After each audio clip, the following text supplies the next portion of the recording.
Hello friends, this is Varsha. Welcome back to my channel. Thumbnail से आपको पता ही चल गया होगा कि आज हम किसकी बात करने वाले हैं, लद्दाख की। कि लद्दाख में क्या क्या चीज़ें हैं क्लास 5th की एनसीईआरटी में और उनसे क्या प्रश्न बन सकते हैं, उस पर बात करेंगे। आप सभी को पता होगा कि एनसीईआरटी ईवीएस क्लास 5th के जितने भी टॉपिक हैं वो सब हम करा चुके हैं और भी होते रहेंगे। इनकी प्लेलिस्ट बनी हुई है, आप वहां जाकर देख सकते हैं। चैनल पे नए हैं तो प्लीज़ चैनल को लाइक शेयर एंड सब्सक्राइब करना बिल्कुल भी ना भूलें। तो स्टार्ट करते हैं अपना वीडियो। सबसे पहली लाइन है कि मुंबई से दिल्ली तक का 1400 किलोमीटर का रास्ता है। ठीक है, कितने किलोमीटर का? 1400 किलोमीटर का रास्ता है मुंबई से दिल्ली तक का। ये इम्पॉर्टेंट पॉइंट है कि लद्दाख को ठंडा रेगिस्तान कहते हैं और यहाँ पर बारिश बहुत कम होती है। क्या कहते हैं लद्दाख को?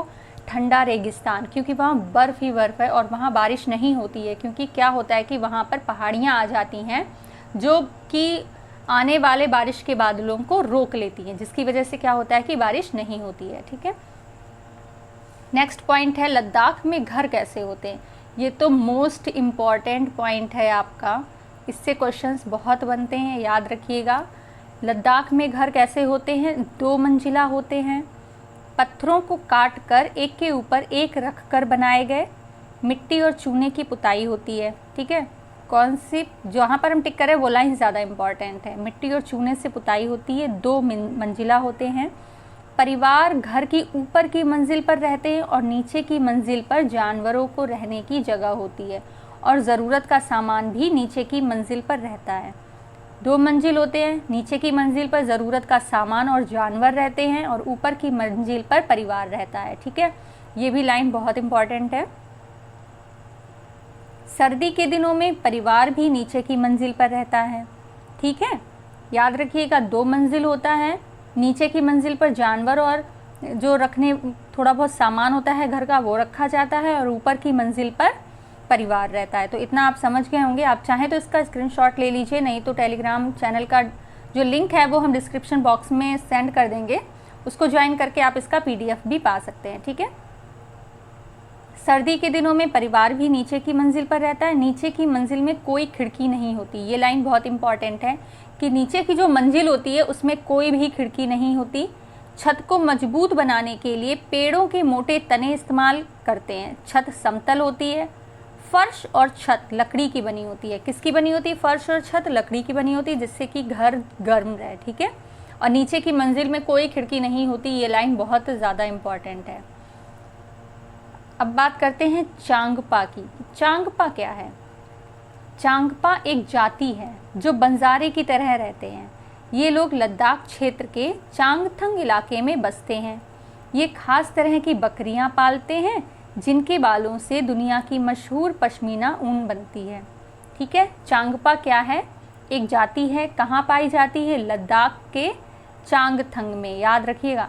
ये खास तरह की बकरियां पालते हैं जिनके बालों से क्या होता है? दुनिया की मशहूर पश्मीना ऊन बनती है। पश्मीना ऊन से क्या होता है ये तो आप सभी को पता होगा। जितनी ठंडी और ऊंची जगह होगी बकरियों के बाल उतने ही ज़्यादा नरम होंगे। ये सिर्फ उन बकरियों के बालों की वजह से इतनी ज़्यादा ठंडी जगह पर रहते हैं और जितनी ज़्यादा ठंड होती है वो उस साइड में ही बढ़ते रहते हैं। ठीक है, चांगपा लोग तिकोने टेंट में रहते हैं जिन्हें क्या कहा जाता है? रेबो कहा जाता है और इसका डिज़ाइन 1000 साल पुराना है। याद रखिएगा, चांगपा लोग कहाँ रहते हैं? तिकोने टेंट में रहते हैं जिन्हें रेबो कहा जाता है। इसका डिज़ाइन 1000 साल पुराना है। अब रेबो बनता कैसे है? याक के बालों से बुनाई करके चांगपा पट्टियाँ बनाकर सिलकर जोड़ लेते हैं। ये बहुत मजबूत और गर्म होते हैं। ये क्वेश्चन आया हुआ है। ठीक है, कि रेबो कैसे बनता है? रेबो याक के बालों से बुनाई करके चांगपा लोग पट्टियाँ बनाकर सिलकर जोड़ लेते हैं। ये बहुत मजबूत और गर्म होते हैं।